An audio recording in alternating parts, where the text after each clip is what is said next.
Welcome back to Graph Mode Part 2. Nice to see you again. I hope you're enjoying building up your skills. Let's get going.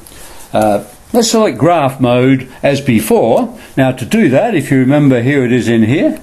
So you can actually select it by hitting the number 5 on the keypad, or by scrolling to that position using this button here. So do that now.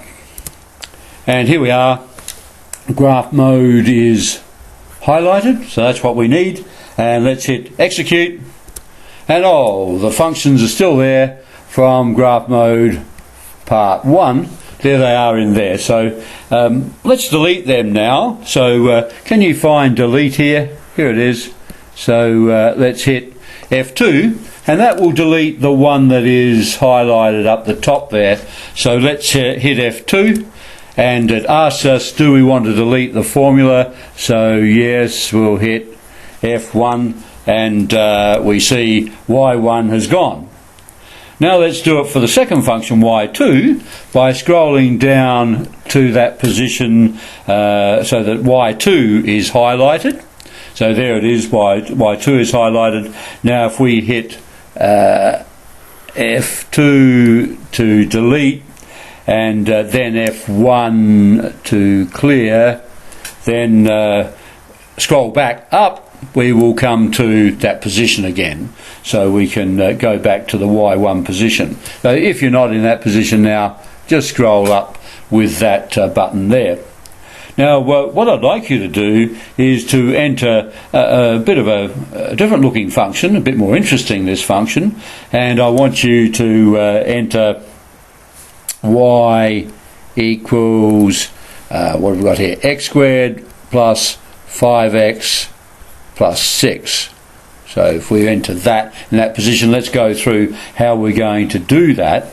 So first of all, we will choose x here, and then to square it, probably the easiest way is to use the square button, x squared, and then plus 5x, 5, and then x again from there, and then again a plus, and this time a 6. So if you do that now and hit execute, we've got the function entered, and you can see now it is also highlighted and ready for drawing. So let's now remember to check the view window to make sure the screen gives us a good picture of the whole function. So I'd like you to hit shift, remember this, the view window, shift F3, because that allows us to look at the viewing window. So I'd like you to do that now. So shift and F3, and we come to the viewing window. Now I've selected initial here by hitting F1. So I'd like you to do that. It's always a good starting window. So if you hit F1 and make sure your view window is like that, then hit execute twice, we will come to the drawing of the function, and there we have it. So it's a bit more of an interesting function, this one. It's not a straight line. So let's investigate this function further. So to do that, there is a little option here called gsolve, which means solving the graph for all its features. Now to access that, I think you can see we need to hit shift and then F5. So I'd like you to do that now, and we get a series of icons here, options, which we can use to find various features of the graph. We'll go to those in a minute, but just observe here, I'll ask you to use this little option by hitting F6 later on. We won't do it now. And that gives you some other options on the next page. Now, let's move along the options we have here for a start. Let's look at this first one. It's root, which gives the solution or root to the equation where y1 equals 0. So that means where the graph cuts the x-axis.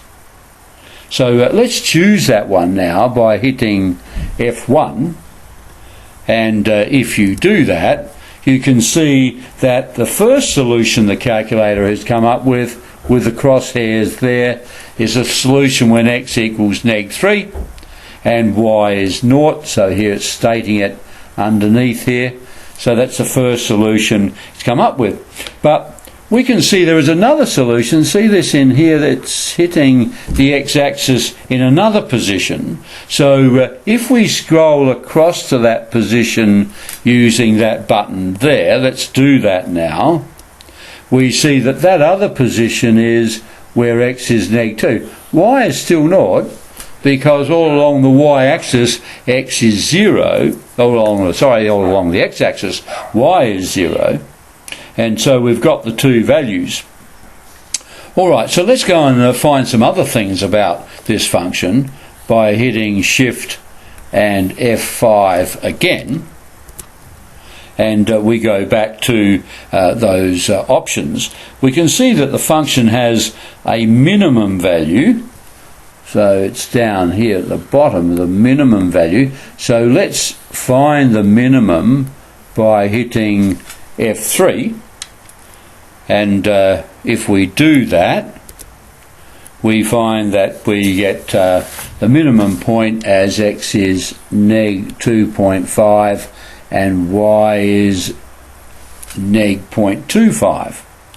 So that's giving us a good idea of the key features of the graph. Let's keep going and see what else we can find. So if we hit Shift F5 again and get some more Gsolve going here, we get the window back again.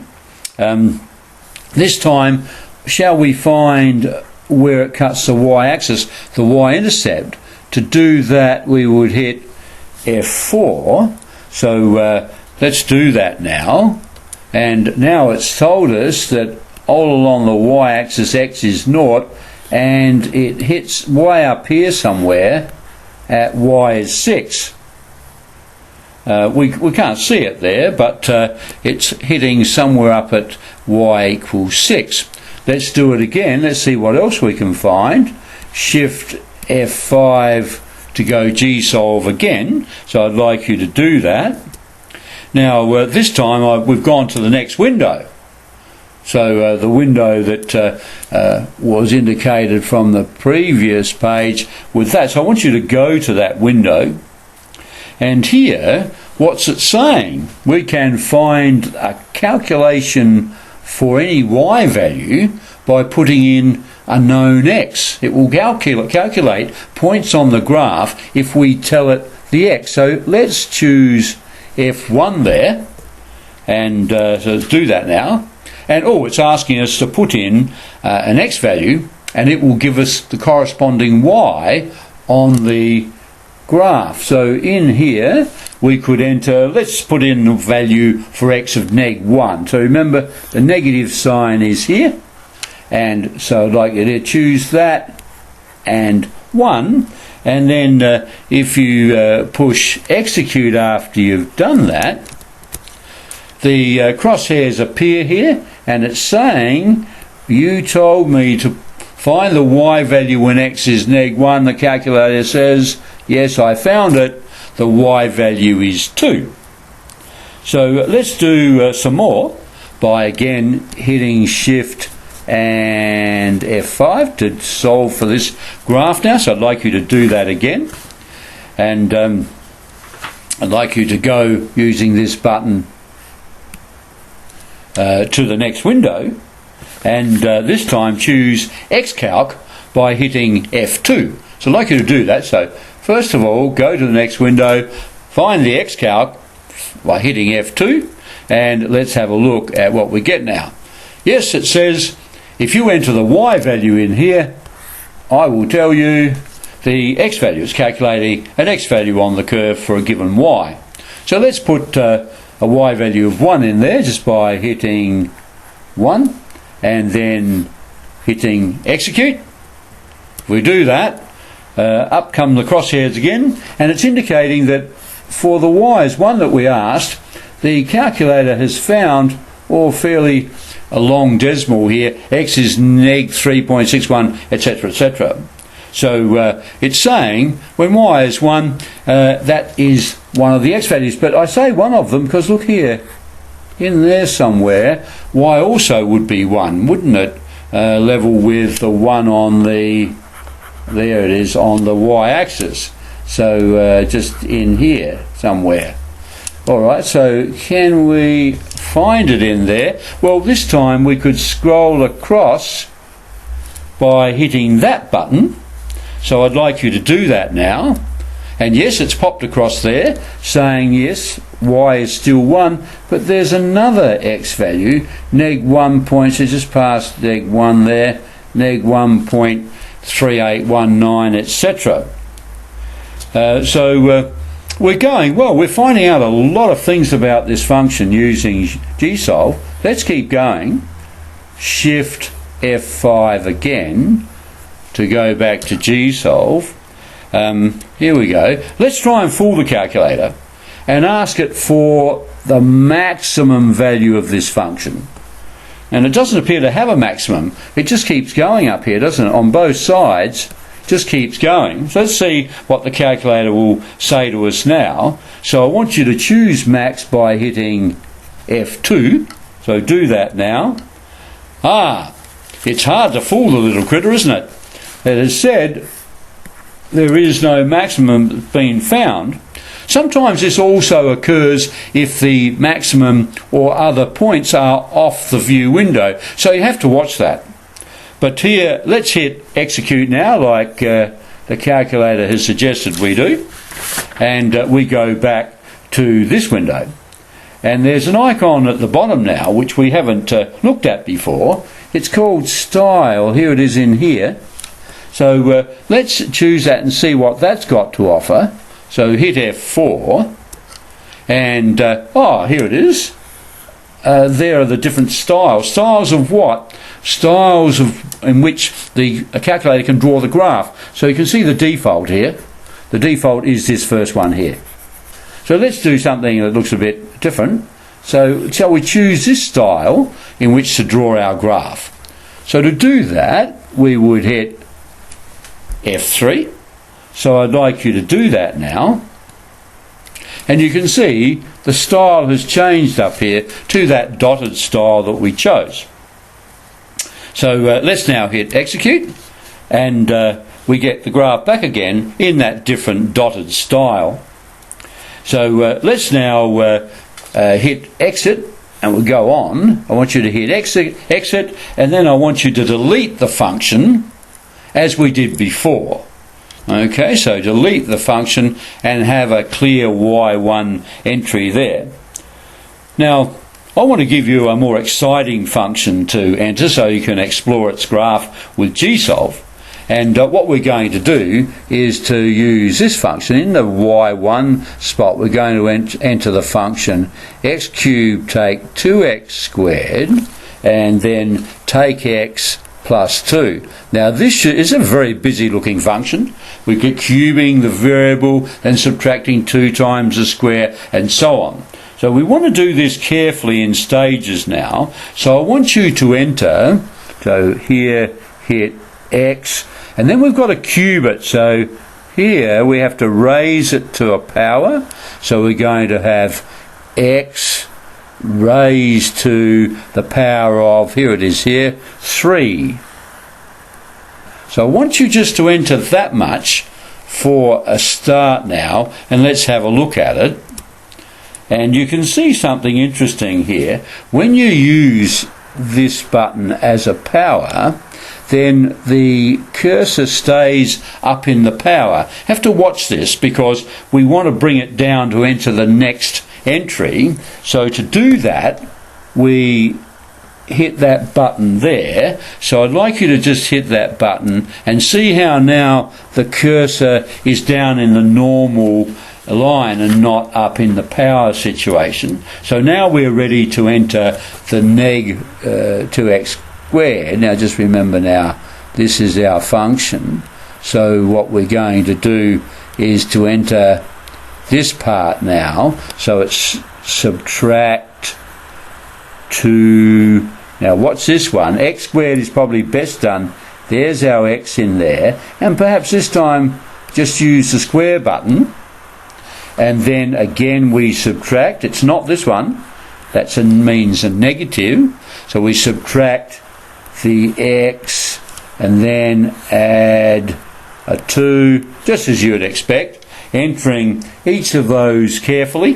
Then I'd like you to hit execute, and you can see here we have the function entered. And it is selected, the dark spot there, it is selected, ready for us to graph. So I want you now, you can hit either F6, because that draws, or execute. Either of those will produce a graph. Oh, that's a more interesting one. We could find out lots of things about this one from Shift F5 from our G-solve, maxes and mins and lots of things happening there. You can see it's got a maximum and a minimum, and it's got three roots here, 3 x-intercepts, and it's got a y-intercept. So you might like to accept this challenge I'm giving you now by using G-solve to find out all the key features and actually try to draw your own graph on your own scale here and label it nicely for future use. In future years you'll need to have this skill. So this sort of thing here, where you're actually measuring the scale and you would label it 1, 2, 1, 2, neg 1, etc. So do you want to accept that challenge of trying to draw this rather special function by picking out the key features using G-solve and actually accurately plotting them? Okay, so I'll leave you to do that. But there's one little trick I'd like to show you now, and that is that you can scroll around the graph screen using this button here. You can actually go up and down, extending the view window up and down and on either side, so you see more of the actual function. So, you know, we might like to go up here and see what's it doing further up. So what I'd like you to do now is to just give a couple of taps on the top of that button there, and let's have a look at what happens. Oh yes, we've gone upwards in the view window very nicely without having to go back and actually change with Shift F3 the view window. So we've used this button to scroll up a bit. So this is a handy little trick to go up and have a look. You can actually scroll all around the graph in this way with all these direction keys here. So let's now exit that though. So I want you to exit that by hitting exit there, and we're going back to this graph here, and you can see now I have actually entered behind your back the x plus 1 function. So I'd like you to enter that in your calculator by again choosing x and then plus 1, and so it's entered there. Now if we hit execute, we will actually have both of those graphs drawn. There they are. And what we might try now, because this raises an interesting possibility, we might want to know where the line, there they are, intersects the curve, the two functions. So let's have a look and see if G-solve will do that. So we hit Shift F5 again, and if we do, we see, yes, in there is ISCT, which stands for intersection. So I'd like you to choose that by hitting F5 there. Let's do that now. Oh, there it is. It's popped on the first point of intersection, and it's saying that first intersection point is when x is neg 1 and y is 0. Now we could scroll across using that side of that button to get these other dudes here. Okay, and the calculator would actually give us all that information. How good is the Casio 9860 Plus in working with graphs? It really helps you understand what's going on the screen there. It's really great. Well, got to go now. Please come back for a presentation on equation mode a bit later on. So I'll see you then.